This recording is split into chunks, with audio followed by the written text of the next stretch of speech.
අද අපි ගහමු ඉන්දියාප්ප කොත්තුවක්. මචං අද අපිට මේක හදා ගන්න ඕනේ කරන්නේ කපාගත්ත ඉන්දියාප්ප. ඕගොල්ලෝ මේ ඉන්දියාප්ප ටික සුපිරියටම කුඩු වෙනකන් කපා ගන්න. ඊට පස්සේ අපිට ඕනේ මේකට සුපිරියට හදපු දියට තියෙන චිකන් කරියක් ඕනේ. මොකද මේකට අපි චිකන් දාන හින්දා. ඊට පස්සේ අපිට ඕනේ ඉඟුරු, සුදුලුණු, කොච්චි, අමුමිරිස්, බීලුණු, කරපිංචා, රම්පේ. මේ ටික අනිවාර්යෙන්ම ඕනේ මේකෙන් හොඳ රසයක් එනවා ඉන්දියාප්ප කොත්තුවකට.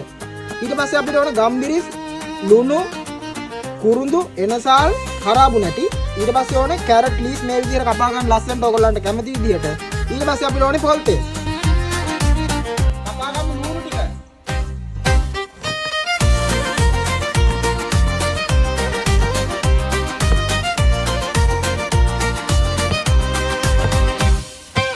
මචං අපි දැන් කොච්චි ටිකයි අම්මිරිස් ටිකයි කපාගෙන ඉවරයි. අපි දැන් ඉඟුරු සුදුලුණු ටික තලා ගමු. අපි මේකට මුලින්ම තෙල් දා ගන්න ඕනේ.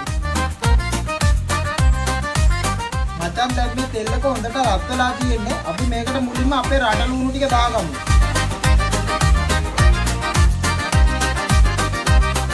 මචං අපි මේකට දැන් තලාගත්ත ඉඟුරු සුදු ලුණු ටික දාගමු.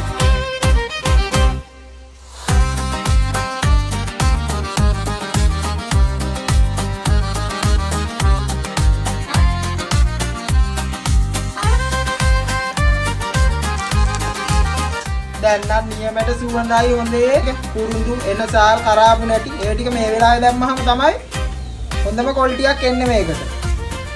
අපි රසකාරක මොකුත් ඇඩ් කරන්නේත් නැහනේ. ඒක නිසා ඉතින් අපිට රස ගන්න පුළුවන් මේවෙන් තමයි. අපි මේකට බිත්තරයකුත් දාගමු. දැන් මේකට ලුණු ගම්බිරිස් චුට්ටකුත් දාගමු. අවශ්‍ය ප්‍රමාණයට ඕගොල්ලෝ බලලා දාගන්න. ගම්බිරිස් මේකට කැරට් ලීක්ස් ටිකකුත් දාගමු. ලීක්ස් නම් අන්තිමට උතර දාන්න. මේ කැරට් දාන්න මේ වෙලාවේ කැරට් නම් දැම්මට කමක් නැහැ. අපි දැන් මේකට ඉන්දියාප්ප ටික දාගමු.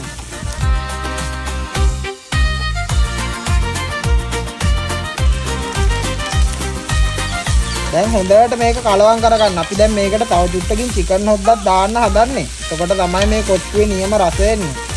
අපි දැන් මේක කලවම් කරගෙන තියෙන්නේ. දැන් මේකේ මාර ලස්සන පෙනුමක් තියෙන්නේ. අපි දැන් මේකට චිකන් කරිය දාගමු.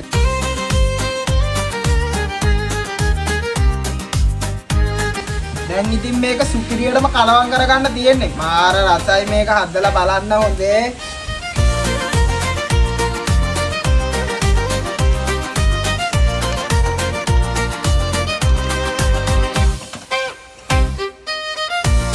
එන්න අවිත් බලන්න. ඔයාලටත් ආසයි තේ මේක හිනවල අස්සනයි දැන් මේ වෙලාවේ. කොහොමද මේකේ පාට දැන්? නියමයි නේද? ඕගොල්ලෝ ළමයි මේක හොඳට මුලින්ම මේ චිකන් කෑලි ටික මේකට මික්ස් වෙන්න පොඩ්ඩක් කඩා ගන්න. මෙහෙම දැම්මම අපිට අර කොත්තු තැටි එහෙම අනම්මනක් නැහැනේ ළමයි. අපි ඉතින් මේකනේ හදන්නේ. මම දැන් මේක අවසානයේට තමයි ලීස් ටික දාගත්තේ. මොකද ලීස් වල පාට හිටිනවා. එහෙම වුණාම හරිම ලස්සනයි එතකොට කොත්තුව. තමයි දැන් අපි මේක කලවම් කරගෙන ඉවරයි. අපි දැන් මේක දරණුවකට බාගමු.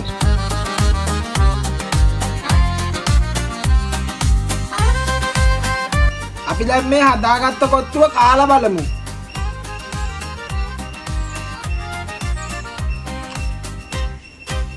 මේක මාරම රසයි guys. ඔයගොල්ලෝ අනිවාර්යෙන් try කරලා මට comment section එකේ comment එකක් දාන්න අනිවාර්යෙන් මම මේ විදිහට හැදුවයි කියලා. ගොඩක් ආදරේ ඔයගොල්ලන්ට.